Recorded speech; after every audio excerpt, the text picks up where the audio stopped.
मैनपुरी के ताबेपुर जागरूकपुर गांव में 6 सितंबर की सुबह सुबह गोलियों की तड़तड़ाहट ने पूरे इलाके को दहशत में डुबो दिया।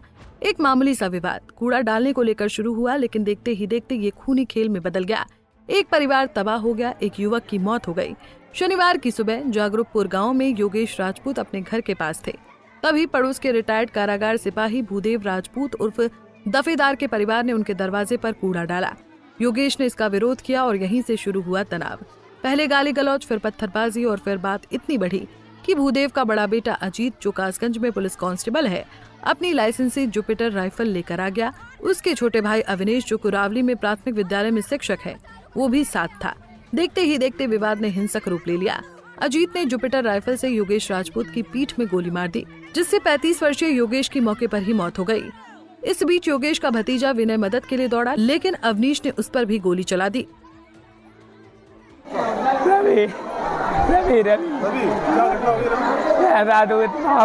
जो यार दीदी पड़ी हुई है तो वो कचड़ा था, मैंने द्वारे पे डाल दी है। अब वहाँ पर चाचा भाई हमारा था यहाँ पर, मतलब कचड़ा नहीं डालू, तो इतनी बात भाई ये मतलब फ़ोन कर दिया। भूदेव ले आया राफेल, और छोटा वाला लगा ले आया, पुलिस में जो लगा हुआ है वो भी ले आया। फिर मतलब यहाँ से नया भरेंगे। तो बिटिया हमारी बहन थी, बहन कहाँ है मनीषा, बात का जैसे कि इससे कहा बाकी उंगली काट गई, वो घर पे ले गया था खींच के।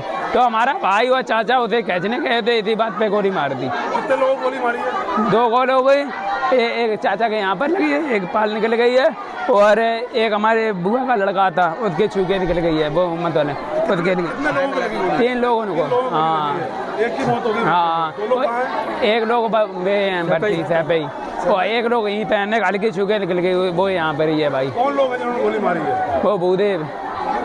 हाँ, ये वो तो नहीं जो प्रॉपर्टी का प्लॉट। हाँ साहब भाई इन पे कई मुकदमे दर्ज। हाँ साहब, सबकी जमीन हड़पे है, गाँव सब हड़पे है, कोई गाँव बोलते ना साहब, एक भी नहीं कहते।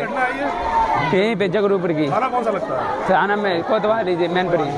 विनय गंभीर रूप से घायल हो गया और उसे सैफई पीजीआई में भर्ती कराया गया। मृतक योगेश के पिता जौहरी लाल को भी छर्रे लगे। इस खूनी मंजर ने पूरे गांव को हिला कर रख दिया।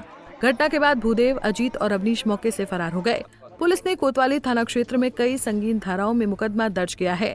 चौंकाने वाली बात यह है कि रिटायर्ड सिपाही भूदेव का पहले से ही आपराधिक इतिहास रहा है। उसके खिलाफ कई संगीन मामले दर्ज हैं, फिर भी इस परिवार की हिंसक हरकतों ने एक मासूम की जान ले ली।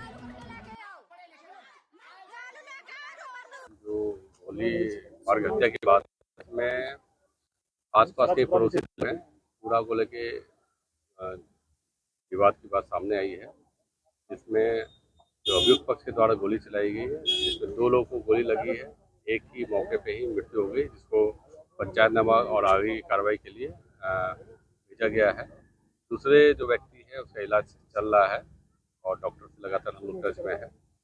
परिवार वालों से हमारी बात हुई है, परिवार वाले अभी तहरीर दे रहे हैं और तहरीर के आधार पे इसमें कार्रवाई की जाएगी। इनके द्वारा जो भी तथ्य उपलब्ध कराए जा रहे हैं, हम लोग सीसीटीवी फुटेज और अभियुक्त की गिरफ्तारी सुनिश्चित करने के लिए भी टीम लगाए हुए हैं। और बताया जा रहा है कि पहले भी आरोपी पे कई मुकदमे। ग्रामीण शव उठाने नहीं दे रहे थे, लेकिन पुलिस ने स्थिति को नियंत्रित किया। ये घटना सिर्फ एक हत्या की कहानी नहीं, बल्कि हमारे समाज में बढ़ती असहिष्णुता और हिंसा की मानसिकता का चेहरा है।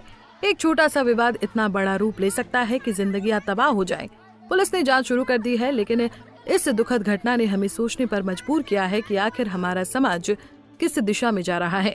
मैनपुरी की इस घटना ने हमें एक बार फिर याद दिलाया है कि हिंसा किसी समस्या का हल नहीं। पंजाब केसरी टीवी के लिए मैनपुरी से आफाक अली खान की रिपोर्ट।